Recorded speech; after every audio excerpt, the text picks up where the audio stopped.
Greetings and peace. My name is Ram Hotep, broadcasting on behalf of 13scienceastrology.com. Doing this video on the pineal gland. It's going to be on the pineal gland, helping people to understand the pineal gland and to understand exactly what it is. Now, the pineal gland is definitely, I want to start off this video and say that it's very misunderstood by Western doctors, Western medicine, Western teachers and scholars. The pineal gland is very misunderstood, and it is not really until 1958, 1960 that a lot of information has started to be made available about the pineal gland and helping people to really understand exactly what it is. The information pertaining to the pineal gland was kept a secret in many different secret societies for a lot of years prior to 1958. So they knew about the pineal gland, but it was more so something that was studied by the occultists first before it was passed on to the doctors and to medicine. Because what people fail to realize is that the occultists get information first. As far as anything new age or scientific that's going on, the information is usually taught to the occultists by higher ET influences usually first. This information is usually passed on to occultists first, and then the information is eventually, once it's dissected by the occultists and put into, I guess, a format that is understandable to Western scientists or to scientists in general or to doctors, then it is passed on. But the occultists are usually those high up scholars that are responsible for formatting this particular type of information that usually, like I said, comes from higher sources in the universe and higher influences, usually ET influences that, you know, a lot of occultists are able to communicate with based on, you know, developing higher spiritual connections, you know, based on, you know, having more of a connection with the spiritual world. They're able to communicate with these higher influences, and these higher influences and intelligences, or what you would call ETs, teach the occultists a lot of information, and the occultists bring it down into physical world standards and terms. And this is where you get metaphysics from. This is where you get quantum physics from. This is where you get like all of these different types of ologies and philosophies from that people just seem to come up with. But really, these come from the intelligent realm, from the occult realm, and a lot of these sciences were taught by higher ET influences. Now, a lot of times ETs can teach information without actually physically contacting the person that they're teaching. See, a lot of ET type of phenomenon is based on intelligence, more so. So it's really like, a lot of people want to look at ETs like beings and, you know, like greys and reptilians and stuff like that, and they are definitely ETs too, but really, you know, a lot of your ETs aren't even physical. A lot of your ET intelligence is cannot even be seen, totally undetected by the naked eye. And this is where you get a lot of your higher ET type of influence from. So just want to definitely point that out in relationship to the pineal gland, because information from the occultists was not really passed on until like the 50s and 60s, and that's when they gave it to the scientists. And then the scientists really didn't pass it on. It really didn't get big to the general public until the 80s or 90s when melatonin came out, and when they started selling the melatonin pills and stuff like that. And as far as just information period about the pineal gland, now in the East it was always talked about. In the East, the pineal gland was known as the third eye, and it's always been talked about. In the ancient Egypt, it was talked about. You see the snakes coming out of the forehead, that was representing the pineal gland, the Kundalini energy coming out of the pineal gland with the snakes. And the Hindu culture, the red dot was synonymous with the pineal gland. So the pineal gland has always been talked about to the East. It's just to the Westerners that, you know, the new people, the Westerners. See, the Westerners are the new people on the planet, and they didn't know about the pineal gland. You know what I'm saying? And it's not until recent that they've found out about the pineal gland. They kept a lot of this stuff a secret. So the Westerners are just now catching up to what's been taught by the Easterners. But just to get right into it, the pineal gland is like the size of a grain of rice, believe it or not, in some people. It can be enlarged and get bigger once you start to learn how to penetrate it and work with it. and you learn how to open it, it'll get bigger. But the pineal gland is actually the remnants of another higher gland. So actually the remnants of another gland that some people call the Barrett Theory gland. And the pineal gland is actually was connected to the Barrett Theory gland at one point, and the Barrett Theory gland used to be located in the throat. And this gland was responsible for ensuring that humans had a connection with the fourth dimension. And this gland was responsible for giving humans their higher senses of telepathy, clairvoyance, intuition, and psychometry. So the pineal gland was connected at one point to the Barrett Theory gland. So it's the remnants of that. Scientists even today still bear witness and teach that the pineal gland was once a part of a bigger gland, but they claim to not know what this bigger gland is. Well, that's the Barrett Theory gland or whatever. And at one point, the hypothalamus, the pineal gland, and all of that was basically activated and connected with the connection of the Barrett Theory gland as well. And this gave humans access to higher dimensions, gave humans access to higher information. The pineal gland is actually connected to the endocrine system, or the endocrine system, and the endocrine system is is like an informational gateway. The endocrine system is basically a system of various different hormones. It's connected to various different hormones that are secreted. Now, these different hormones are basically different forms of information. Now, the pineal gland is responsible for secreting hormones into the endocrine system of melatonin and serotonin. And basically, melatonin and serotonin is basically a molecule that, depending on if it's sunny outside, it'll be serotonin. When it's dark outside and under the lunar type of energy, it becomes melatonin. And this is a molecule. Melatonin and serotonin, again, is basically secreted based on the amount of light. So in the daytime, again, serotonin is secreted, and this is what is responsible for causing people to be up and awake. It's based on the serotonin being secreted. At nighttime, the melatonin begins to secrete, and this is what causes people to get sleepy. Now, if your pineal gland is calcified, you probably don't get sleepy at nighttime. You see, you're up at night. Now, this is it for some people are night workers, and they work at night.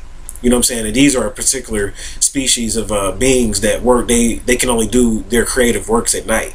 But I'm saying some people are just club hoppers that are calcifying their pineal gland by smoking cigarettes and drinking a bunch of alcohol and basically putting a bunch of acid into their system, which is calcifying their pineal gland.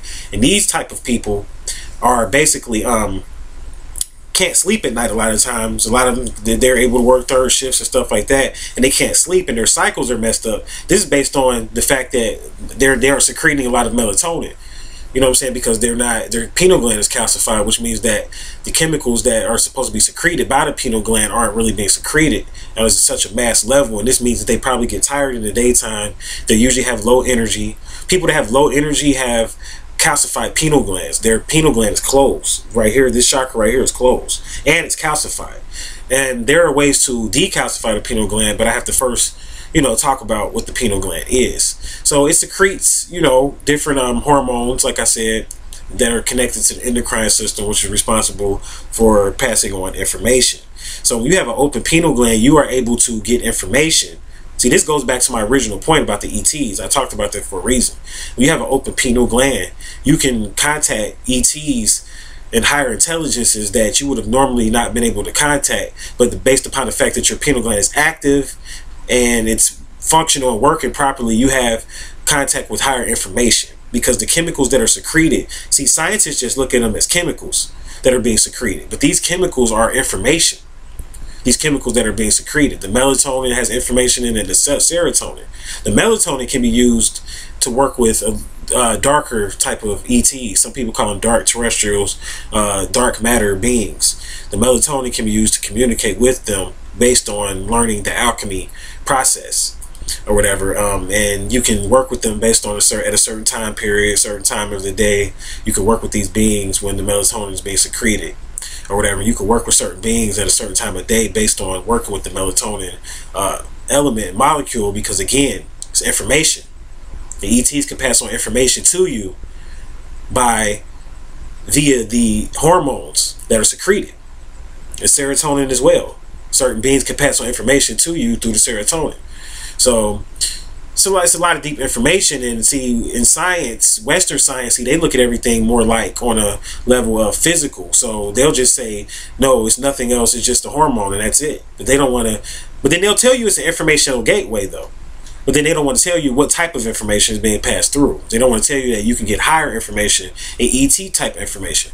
So when people talk about they want to be clairvoyants and channels and psychics and stuff like that, and they may have tendencies to these abilities, but you may have blocked up channels and information is not being able to be passed through your hormones, especially with the women. So your hormones is information. Like women are very hormonal, more so than men, which means shows that they're more dominant physically than men, which is another story. So women are hormonal, so that's information being passed through. When you feel things and your emotions, you feel things like, and you get emotional about things, that's information. It's a reason why you're getting emotional. Listen to that. That's a part of your intuition.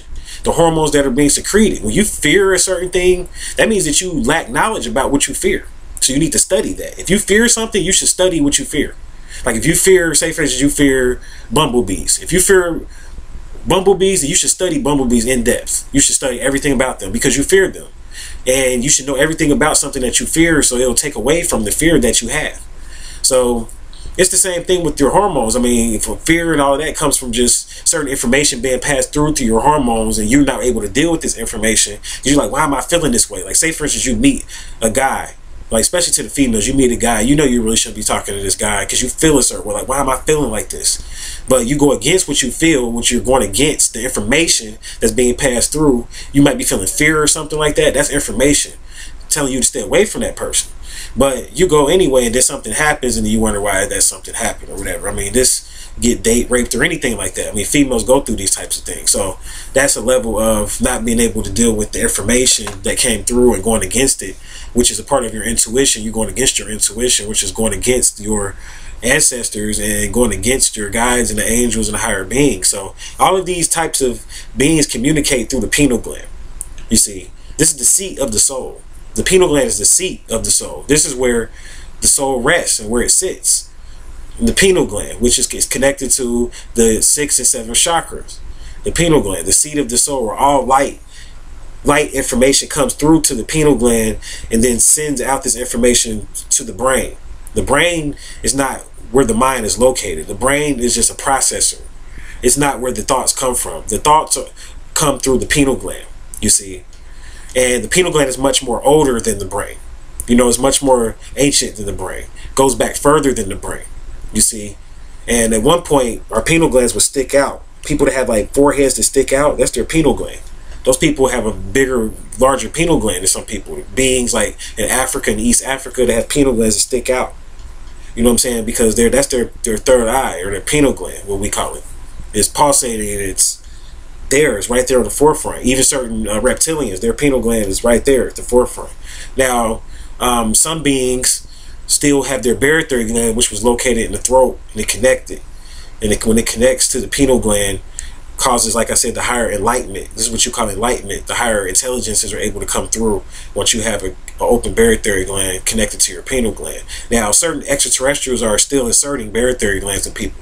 They're still putting Barrett Theory glands in people. So there are people walking around that have the whole connection, the pineal gland and the Barrett Theory gland, which I remember I told you earlier that the pineal gland was connected to a larger gland, which was the Barrett Theory gland, which was enabled them to send prana and chi through from the 4th dimension through to the human body or whatever, and then this will be secreted to the human body, which will make you a higher being or a crystalline being. This is what's going to happen to beings that make it into the 4th dimension.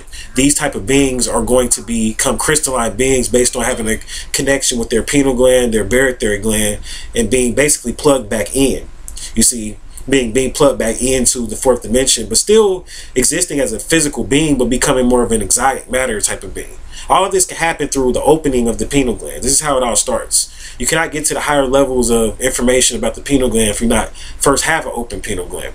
Now, in order to open your pineal gland, there's monoatomic gold, which doesn't work unless it's fused with other herbs. And I do sell those other herbs on my website under a product called Focus, which is located on 13signsastrology.com. But you have to use other herbs. You have to become an alchemist and a mineralist. You have to use other herbs and mix it with the gold in order for it to activate the pineal gland. So a lot of people have been taking monoatomic gold and haven't been really feeling like they have an open third eye, and that's because they're not mixing it with the other herbs. So that's what you got to do. You got to mix it with the other herbs. It's basically what a brief measure on the pineal gland and my views of the pineal gland. Like I said, it's the seat of the soul. It's where all information comes in and out. This is how you communicate with angels, other beings, any type of beings that are not seen on the physical reality can be communicated with through the pineal gland. See, and this is how it goes down or whatever. You have to have an open pineal gland to be able to communicate with these beings.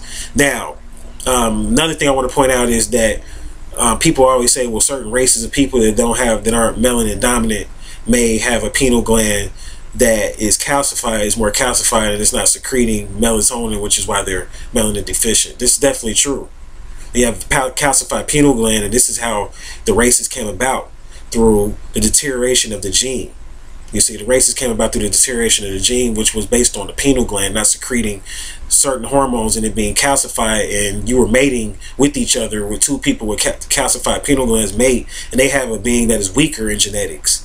And weaker and weaker and weaker based on the melatonin, not in the information. They're not getting certain information because they're not melanin dominant. This is definitely a sign of a weaker genetic person, or the gene going bad or the gene going weak.